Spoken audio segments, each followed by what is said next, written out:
Well, hey everyone. Good morning and welcome to Resurrection City Church.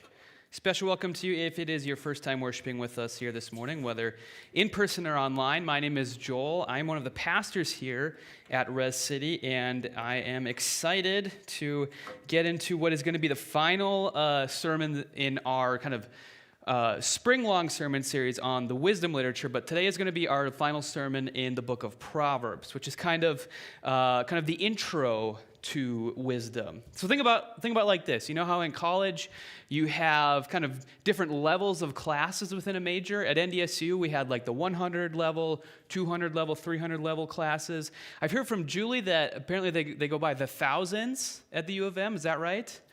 I guess at the U of M, you just add an extra zero to everything over NDSU. I don't know, maybe. But anyway, you know how it works, right? You get into kind of the intro classes of a major or of a field, and you get through the 100 classes, and you think, man, this is going to be a breeze. I've got all of this down. It's so simple. I'm just going to coast through the rest of college. And then you get into the 200, the 300, the 400, or 1,000 classes, and you start to realize, hey, it's just actually a little bit more complicated than, my freshman brain initially thought about all this stuff, right? There's more to it. When you actually get into the real world with this stuff, it's not always as simple as the theory seems to state it.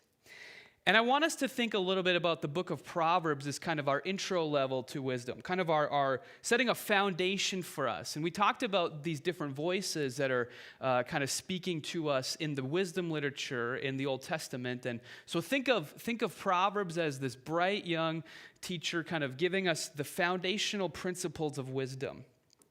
And when we are talking about what we've been learning so far in Proverbs, we can put it all into kind of one phrase to kind of describe the foundation of wisdom, the guiding principle of wisdom. And it's something scholars call the Retribution Principle. All right, so basically it works like this. And if you've been following along in our series in the book of Proverbs, this will make sense to you. God rewards the righteous in proportion to their righteousness, and God punishes the wicked in proportion to their folly. So much of what we've been talking about in the book of Proverbs, kind of, you see this principle at work. What you sow, what you plant, is what you'll get back, typically. That's what Proverbs wants us to believe. And at the heart of it, the big idea is that God is just and righteous. Proverbs wants us to see God as someone who is just, who does justice, who rewards those who seek to honor him, who fear him. That's what the book of Proverbs is telling us. But of course, when you really start to think about this retribution principle, when you start to examine it, okay, like when you get out of the theory of it, just like you start to move on out of your 100 level classes, some questions and maybe some, maybe even problems start to arise with this thing, the retribution principle. So, like exactly, like how does it work, right? What should my expectation be?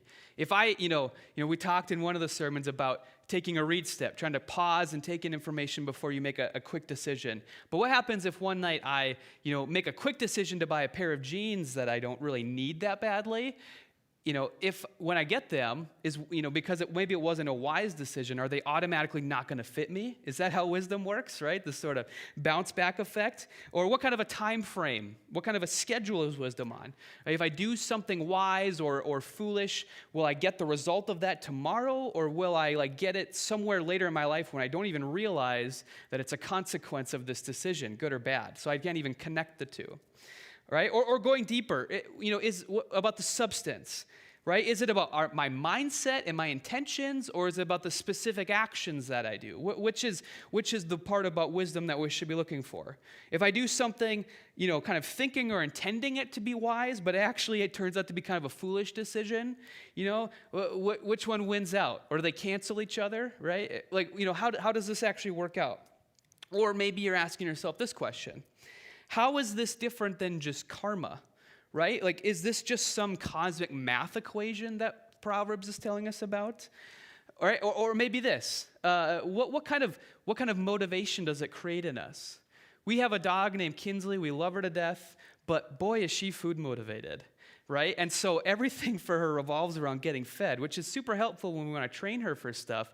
But you start to wonder sometimes, like, how much does she actually like love me and Julie and do stuff because she loves us, or how much is she doing stuff because she's trying to get us to feed her, right? I see some dog owners in the crowd laughing. It seems like you have the same question, right? If that's how God has set everything up to work, like, is he just creating people who are just trying to do good stuff to get a reward? Is that actually developing and cultivating love and fear of him when that's the system? It's a really important question, and we'll actually talk about that question specifically in the book of Job. We'll also talk about this question in the book of Job and in the book of Ecclesiastes, which will be kicking off next week. The question about the problem of evil. All right? The modern way we would state this is, why do bad things happen to people who are good or innocent? We see that all the time, right? That's a question we're constantly, I think, wrestling with. Or the way that the Bible often states it, we find it kind of stated the opposite way in the Old Testament. Why do wicked people prosper? Right? Why do such rotten people sometimes find themselves so successful in the world? Doesn't that seem to contradict this retribution principle, this concept that God is just and righteous and rewards people for that? And so what we're going to be doing is for the rest of this series, now that you kind of have the main principle in place with wisdom, I want us to really get into it in more depth. And we're going to explore into the other wisdom literature some of these questions and how wisdom actually, what we actually, further clarifying this foundational principle that we've learned in the book of Proverbs. And like I said, we're going to be getting some other teachers, some other voices to help us to understand that. The authors of Ecclesiastes and Song of Songs and Job. We'll be digging into all of this stuff. How do we apply these 100 level concepts into the more complex world of the 200 and 300 and 400 level classes? But as we wrap up the book of Proverbs today, what I want us to do is I want you to think of it like we're bringing in a guest speaker. You know how this happens sometimes in your intro classes? Like the teacher decides, let's bring in someone who's, graduated with this major, who's been working in it for a few years and actually knows what they're talking about and can kind of help the students to make sense of it. And today our guest speaker is actually the guy who literally wrote the book on wisdom, Solomon. He's the one who wrote for us the book of Proverbs. He's also associated with the book of Ecclesiastes. Julie will talk a little bit more about that next week. And he's the one who writes the book of the Song of Songs for us, which we'll be getting into at the end. So all these wisdom literature books, he's either the author of or is strongly associated with it. Job is the one book that he really is not associated with. But he's kind of the guy that you think about in the Bible when you think about wisdom. Right? He is the king of Israel. He's a part of the line of David. And the king figure is supposed to lead Israel to God's redemption. And so the promise gets set with Solomon's dad, David, a promise that God gives him that he is going to bless his seed that's going to go out and bring God's redemption in the world. And Solomon is sitting in that, and the question is he going to be the one who contributes to this or does it? And how is he going to be the one to do it? And so when David's story ends in the Bible, Solomon starts, and it starts off really good. And we're going to talk about his story and how it starts and then how it ends today, kind of weaving in some of the stuff that Solomon himself either wrote or collected into the book of Proverbs to kind of evaluate what it tells us about how we can learn about wisdom as well, as we try to apply this foundational principle in all of its depth, right? Trying to understand what it is and what it actually isn't, because I think we can have some misconceptions about this idea of the retribution principle. Okay, so let's start off with the story of Solomon. Imagine he's going back to the beginning. He's telling you all about his rise to wisdom and to be the king of Israel. So one night, Solomon, who had just become king, his father David had just passed away, he had just become king, God actually shows up to him in the middle of the night. Okay, and God is definitely not a genie, but he kind of is like, hey, Solomon, pretend that I am a genie right now, okay? I'm going to give you a chance to ask for one thing to help you to be this king figure who is going to deliver Israel, who's going to be a part of this promise to David and lead Israel's people in what they're called to be as a people. And I want to help you do that. So you can ask for me anything right now, right, to help you be that king. And Solomon could ask for a lot of things here, right? It doesn't seem like there's any conditions set on this. Solomon could have given a really bad answer, and God had kind of said, well, I'm going to give you that because I told you I'd give you whatever you wanted. And so what he could ask for is he could say, you know what? Give me wealth and honor. Let me be great. Right? He could be Aladdin from the Aladdin movies when a genie shows up to him. And you remember that scene where he kind of busts into the city with all the elephants and all the people dancing, celebrating how great he is to try to, proclaim how amazing this Prince Ali, mighty is he, Ali Ababa, who's come to marry the princess. Solomon could have asked for that. Right? He could have been seen as this great, amazing king who everybody would have loved, filled with riches and honor and everything else. Or he could have said, I've been reading a lot of think pieces here lately, and I have a lot of really good ideas, some ways that I could really spruce this place up. There's some stuff my dad did that I really would, think we could go in a different direction here, and I would love it, God, if you would just sort of bless some of my ideas. You could kind of, I'll be the one to think about them. You don't have to do anything. You just have to make sure they're successful and that everyone sees how brilliant I am, okay? He could have for sure asked for that too. But he doesn't ask for either of those things. He asks something else for God. And we find in 1 Kings 5, 7, and 9 that he asks this. Now, O Lord my God, you have made me king instead of my father David. But I am like a little child who doesn't know his way around. Give me an understanding heart so that I can govern your people well and know the difference between right and wrong. What he's asking for here, what he thinks is essential to be a good king, is wisdom. He thinks wisdom is going to be the thing that helps him to lead Israel in a way that is appropriate for who Israel's supposed to be. He says, in order for me to do what I'm supposed to do, I need wisdom because I understand that wisdom is the way that the world has been ordered according to you, God. And I don't have it because you do. You're the one who wove this all into creation. And so please, I want you to teach me what that looks like.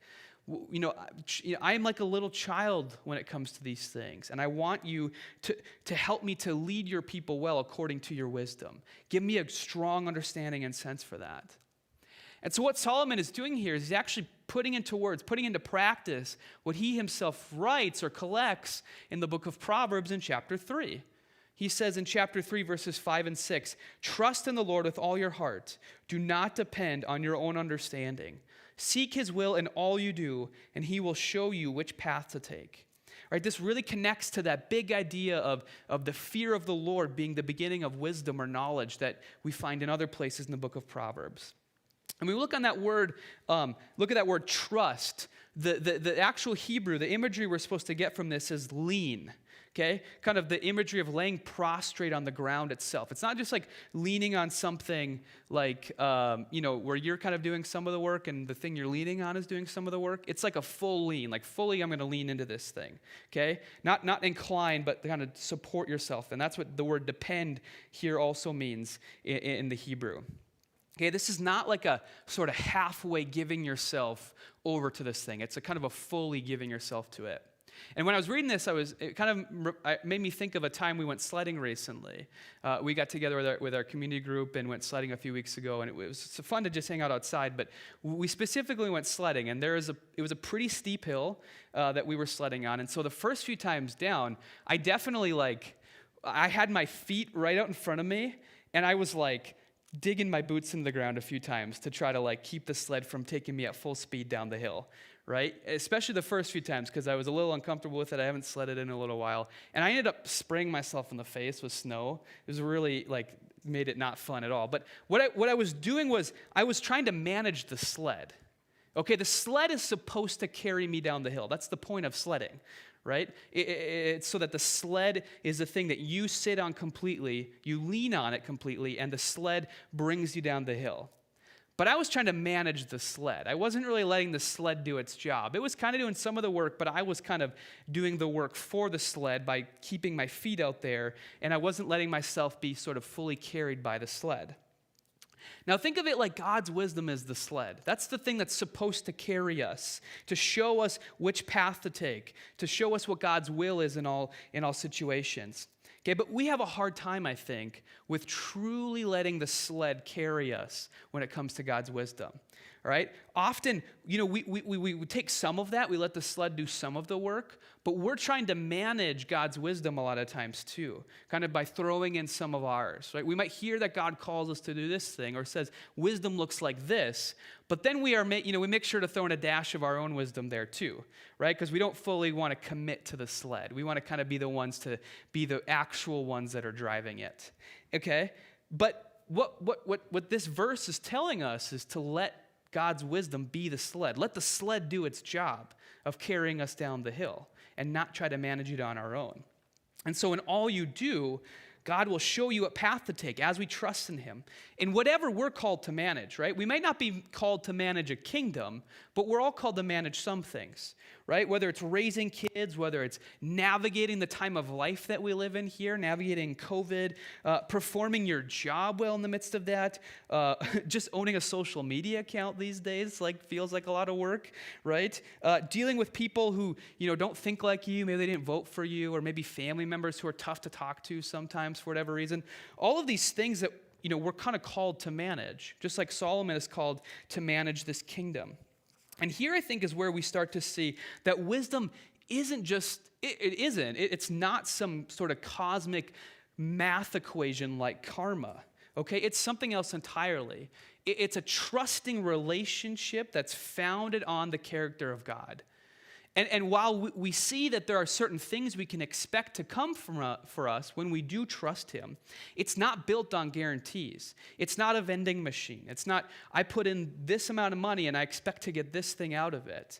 It's a trust in the character of God. The one who Proverbs also tells us is the one who works everything out to its proper end. There's a lot of verses in Proverbs about how God is the one who sort of directs everything. And so we're supposed to lean on or trust him so that when he's working things out, we can believe he will act wise and just and act for us who are seeking to honor him. And so any idea of wisdom as sort of this cosmic math equation just sort of misses the point. When we act wisely, it's not for a result, not to get something from God, but because we trust him. And we trust that whatever he does give us will be wise and just. That's how this works. And this relationship of trust is how Solomon's story starts out. Okay, so let's get back into Solomon and his story here. Jump into verse 10 here. The Lord was pleased that Solomon had asked for wisdom. So God replied, because you have asked for wisdom in governing my people with justice, and have not asked for a long life or wealth or the death of your enemies, I will give you what you asked for. I will give you a wise and understanding heart, such that no one else has ever or ever will have. And I will also give you what you did not ask for, riches and fame. No other king in all the world will be compared to you for the rest of your life. And if you walk in obedience to me and keep my decrees and commands, as David your father did, I will give you a long life. So God is like, all right, we can work with this. He's very pleased with Solomon's answer, right? And he says that, even the stuff you didn't ask for, you're still going to end up getting this, all right? They will be byproducts of your wise rule, kind of cementing it, showing people what it looks like to seek me out and honor me and what wisdom actually gives you. People will look to you as wise and they will see that you have not ended up in a bad spot because of it, okay? And this is the truth, right? When we do give ourselves over to the sled, we shouldn't be surprised when we actually have a lot of fun. That's why we go sledding, right? Is to have fun. And when the sled does its job, we'll often find ourselves having a good time on there. All right? He just warns him, and notice this, to continue to walk in my decrees and commands, or walk in obedience, right? Kind of fear and trust me. Continue to do that in your life. All right? And so things go really great for Solomon, right? We're told that the people of Israel are as numerous as sand on the seashore. They're contented. They have plenty to eat and drink. They have their own gardens that they can kind of manage. And it actually has a little bit of this Eden imagery, right? People living in the garden and kind of flourishing. All right, they live in peace and safety. The kind of constant war and conquest that David had as king of Israel, that stuff mostly entirely goes away for Solomon's reign for 40 years. They live in total peace. They become so rich that silver actually loses its value. Right, silver becomes kind of not important. It's all about gold. That's how good things get for Israel. And Solomon, he builds this glorious temple, right? He does something that everyone has been waiting to do, to give God this beautiful house in Jerusalem to sort of signify the majesty of this God that Israel worships. And Solomon he's known across the world for his wisdom, but not just his wisdom, we're told. He's seen as an expert on statecraft, right? On being a good king, a good leader. He's actually an expert on zoology and animals and botany and plants, and maybe even a love doctor, right? He writes the book of Song of Songs for us. Like he's kind of known for it's not just like a narrow area of focus. He's known as someone who's wise in all of these different areas or disciplines. And so because of this, his fame blows up. He goes viral. He's like the Time Person of the Year for like a decade straight. And then there's like a break, and then he keeps winning it for another. He's like Tom Brady, right?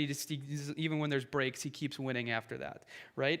And he's sort of known even to these far reaches of the world. And so we get this story, and this is kind of the pinnacle, the culmination of the greatness of Solomon. The Queen of Sheba, kind of far off in the south, she is known as this very wise figure in her own right, and she puts together this caravan of people, and they all show up to kind of seek out, create a relationship with this wise king, to get to know him better.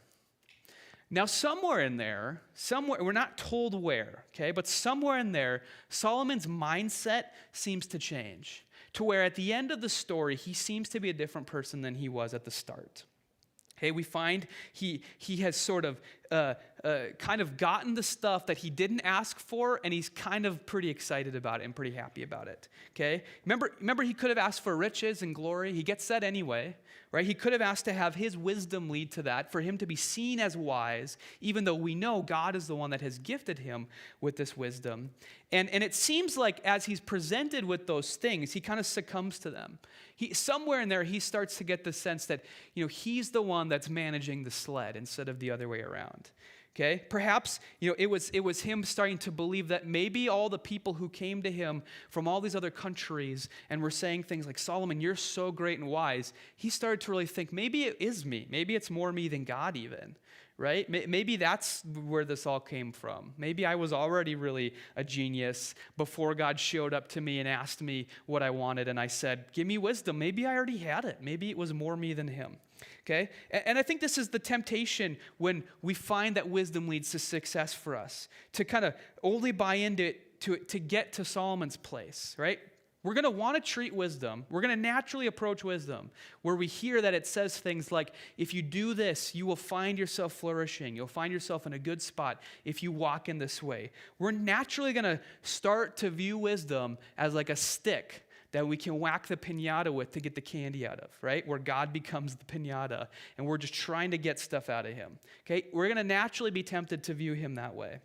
And if we're honest, like a lot of the times when we pick up books that are quote unquote wisdom books today, right? Kind of, written by some, famous person. We're reading it to try to figure out how do we get famous and successful like this person, right? How do we get to that point where we are the ones that are like you, living as a celebrity and with fame or riches or success or whatever it is we're looking for. We're trying to figure out how can we get there too.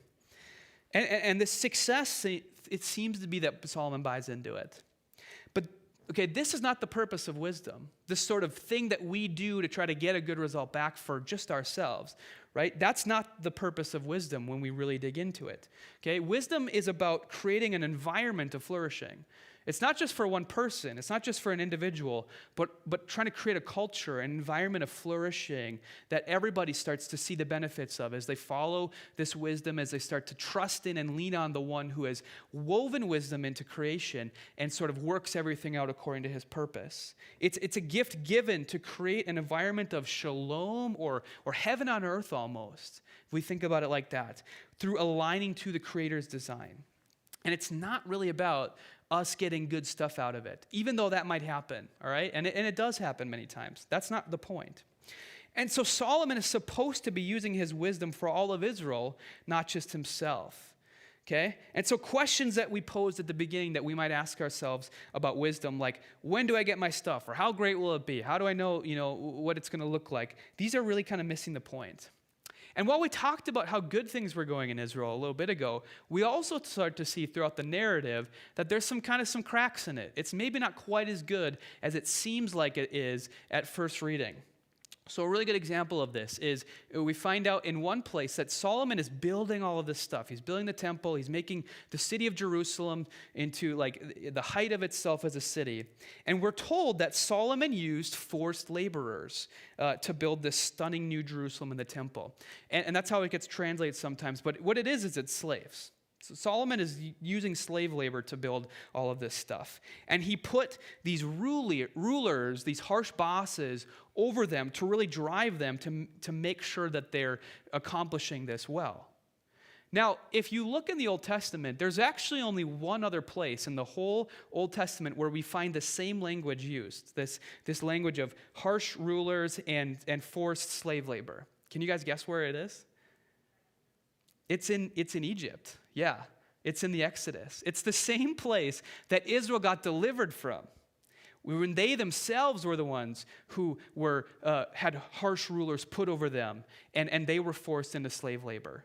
So in all of his wisdom right now, and the stuff that Solomon is doing, he is turning into Pharaoh a little bit. That's what the narrative wants us to sort of see. Not fully, right? But to a degree, he's leaning into this wisdom of Pharaoh. And this starts to make Solomon unaligned with wisdom passages that he himself threw in the book of Proverbs. Again, he literally wrote the book on this stuff, okay? We're just quoting his own words back to him. But we see him start to get unaligned with things himself that he said. So example, Proverbs 31, 8-9. Speak up for those who cannot speak for themselves. Ensure justice for those being crushed. Yes, speak up for the poor and helpless and see that they get justice.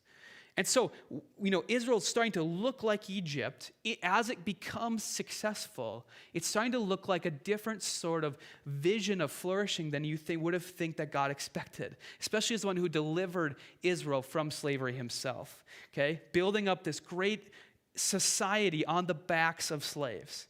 Right? And of course, this has not ended in Israel, right? We ourselves find ourselves living in the midst of a success that has been built on the back of slaves. We're reflecting on that as a country so much right now. So much of our own enlightened wisdom here as a country is not much different from what we see from Solomon here. Okay? And just by the way, right, this is kind of an aside.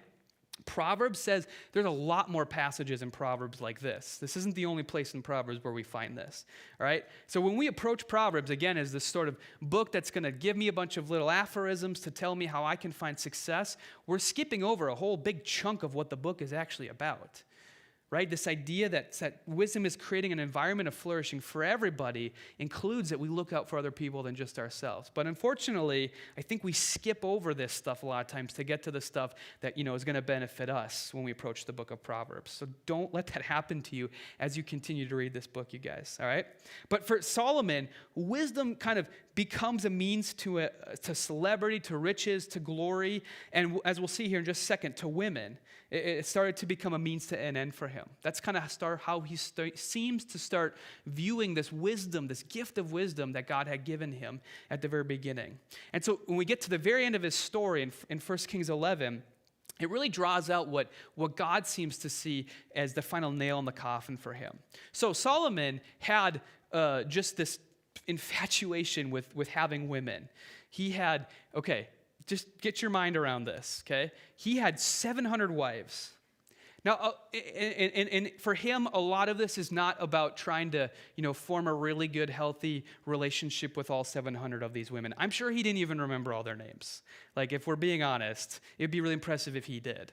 Okay? These are about political alliances. So in the ancient world, you would marry to kind of form alliances with another nation to make sure that relations were good between you. So much of Solomon expanding Israel out into this, great nation that is known everywhere, at least in his mind, needed to include all of these marriages.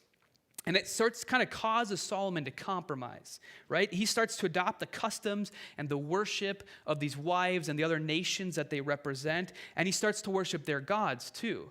Okay, he stops fearing and trusting in God alone and worshiping him so that he can kind of worship these other things that he thinks, I imagine, are giving him and Israel sort of this peace and safety.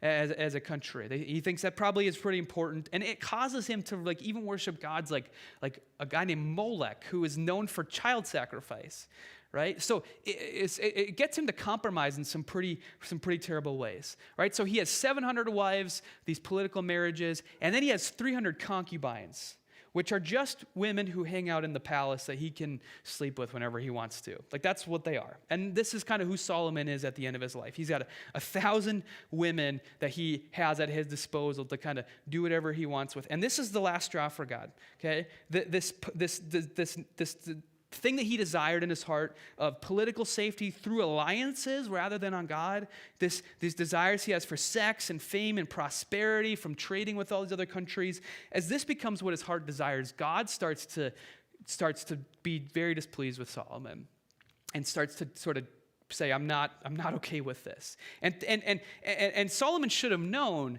in this, again, going back to the stuff he wrote, that he was playing with fire with all of this, okay? We find in Proverbs 30:7-9, "O God, give me neither poverty nor riches. Give me just enough to satisfy my needs. For if I grow rich, I may deny you and say, 'Who is the Lord?' And if I am too poor, I may steal and thus insult God's name. Give me just what I need. Don't give me too much, because at that point, it will be too easy for me to just say, 'Who's God?' I don't need God. I've got all this other stuff. I don't need to rely on God. I'm going to be totally fine without him." Okay, Solomon knows at the time that he compiles this that success can cause you to think you don't need God anymore, right? That you maybe lean on him when you need him, but after you kind of are like, I don't think I actually need him, you start to lean on these other things instead. And so at that point, it's not a big deal to take on worship or wisdom or customs of his wives to sort of give his love or devotion or worship to other things, because he's already kind of said, and at least in his heart, I don't really need God anymore. It's not a big deal to go to worship these other things. All right? And so he had all he needed. So why did he need God now? That's what it says in verse 9. And so Solomon gets to this place where he replaces this fear and trust in God with a sort of stunning awe, it seems, of his own genius, his brilliance, and his celebrity. And yet again, we find, if we sum it up that way, that he is not following the things he's called other people to follow if they want to seek out wisdom. He says, and again, referring to Proverbs 3, "Don't be impressed with your own wisdom. Instead, fear the Lord and turn away from evil. Then you will have healing for your body and strength for your bones." And it seems he became impressed with his own wisdom, and this pride overtook his heart. And this is how he ended up, at the end of his life, running the kingdom of Israel. Okay, starting out, looking to run it in wisdom, in sort of total fear and humility before God, taking his own words wisely to fear the Lord, because that's the beginning of wisdom, and ending up somewhere where he dies rejecting worship of God alone, and he finds himself rejected by God in his death. And things start to really unravel at the very end of his life. He finds that he's a victim of his own success, that in the midst of his death, a new enemy rises up to challenge Israel. His kids start a civil war that ends up fracturing Israel in two for good, right? It is not a happy ending for Solomon, unfortunately. And so, as we look at him, we got to ask ourselves, where does this leave us? What does this teach us about this idea of wisdom and what it actually looks like for us to follow this? Okay? Now, let's go back to where we were at the very beginning of the series. We talked about this a little bit today. I really want to lean into this, though. Proverbs 9:10, "The fear of the Lord is the beginning of wisdom." Proverbs 3, we talked about trusting in the Lord and depending not on our own understanding. I guarantee you that when I talked about that, I can guarantee this because I know that I do the same thing, all right? When I read this, when I preach it to you even sometimes, I find myself not taking it seriously. So I guarantee you, when we hear that wisdom starts with trusting in or fearing God, when we hear that, I guarantee you there's at least some of us do this, and for the rest of us, there's an impulse to do it, that we kind of just gloss over it. We kind of think, yeah, that seems pretty basic. I get that, right? Trust God. I know, I've heard this before. Let's get into the other stuff. I want to hear the rest of the stuff in wisdom. Okay, that's 100 level stuff. I'm ready to get into these upper level courses. Okay? When we do that, though, when we're kind of allowing ourselves to gloss over this, we're kind of rejecting the way that we actually grow, which is returning ourselves constantly to the fundamentals of our faith. right? The way that we are going to grow is not by learning new things all the time, but it's by learning to reapply over and over again into new situations the basics or the heart of the gospel. And for wisdom as it applies to the gospel, it's about trusting in and fearing God. And so when we gloss over that, we find that we're not really letting the sled carry us. We find that we're actually managing it, and we might end up, if we don't actually start with this posture of fearing God, of trusting in Him, of sort of cherry picking God's wisdom, picking the stuff that we think sounds good, but then making sure that we throw in dashes of our own in there too. And all we're doing at that point is just kind of managing the sled. Now, let me heighten this a little bit. I've been reflecting on this week. This is always applicable, but I think for us now, not that it's more applicable, but there's a heightened sense or a need to apply this.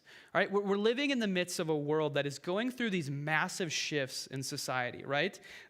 We're entering a new era in a lot of ways, and a lot of sociological commentators, people who think about this, are aware of which, the habits and patterns that we're creating because of a global pandemic, like, things aren't just going to go back to normal, okay? Things are going to change fundamentally. And you probably can think of this yourself. The way that you're reevaluating certain attitudes you have towards things or commitments you maybe have in your life, you're evaluating all those things because you kind of naturally have to, right? Everything is kind of on the table. We're all recalibrating our lives in a certain sense, right? We're going through major shifts in how we think about the world we live in, even with all of the societal unrest that's been happening in the last year or so, right? So we're throwing a lot of stuff on the table, and that's because crisis really precedes change. It accelerates stuff that's already there. And so what we're doing now, and what we actually have an opportunity to do, is to kind of really survey the kingdoms that we've created, right? The ways in which we've ordered and structured our lives as if we're kind of king over them like Solomon. We have a chance to ask ourselves, okay, as I've kind of shaped my life and what I believe and my attitudes and my habits and practices and what I choose to invest my time, right? The goals and purposes I set for myself, we can ask ourselves here, well, are we just managing God's wisdom, or are we actually like letting the sled carry us, right? Because if we actually look at it, we probably find that we have a lot of cracks in there too, just like we saw cracks in Solomon as well, despite the fact that maybe things looked really good, right? If we really truly look at ourselves, even in the good places, we will probably find similar cracks as well, ways in which we're not maybe following God fully, that we're not fully giving ourselves over to the sled. Okay, but the crisis that we're in, or the disruption that we find ourselves in right now, gives us a chance or an opportunity to reevaluate everything, to put it all on the table and to ask ourselves, how are we going to move forward in this? Right? As we navigate uncharted territory of a world sort of thrown upside down by the events of the last year or so, we can ask ourselves, are we going to move forward in this like Solomon at the beginning of his story? Or are we going to move forward in it like Solomon at the end of his story? Okay, which one of those postures are we going to take as we move forward in uncharted territory? Are we going to truly believe that God's wisdom is going to be the thing that guides us into places that we don't know or don't understand, or are we going to try to just manage it with our own wisdom? Are we going to try to build it up ourselves and trust ourselves to kind of give us a path out of it? All right, I think this is a really important time for us to be asking this question. Okay, I really want to encourage you guys to think about the way that the world is going right now, and really commit yourself to follow God's wisdom forward as the path forward in the midst of change. Okay, now as we look for a leader in that, right? Remember I talked about how Solomon was supposed to be this leader for Israel, to sort of lead them towards wisdom. Again, a part of these purposes or these plans that God had for the king of Israel to sort of lead Israel into redemption, to deliver them from their enemies, right? They're waiting for someone in David's line to be the one to do this. And Solomon failed in that. We for all his greatness, right? And we can certainly say that we obviously are taking a lot of good stuff from Solomon, right? We're preaching a sermon series through these books that he wrote or associated with, okay? So I don't want to throw him under the bus completely, but he obviously failed in some major ways too, okay? So where do we look? Who is the one that's going to lead us in this?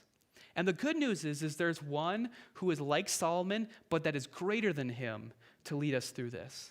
Okay, and Jesus is the one who is that person. And he says in Matthew 12:42 that the queen of the south will rise at the judgment of this generation and condemn it. For she came to the ends of the earth to listen to Solomon's wisdom, and now something greater than Solomon is here.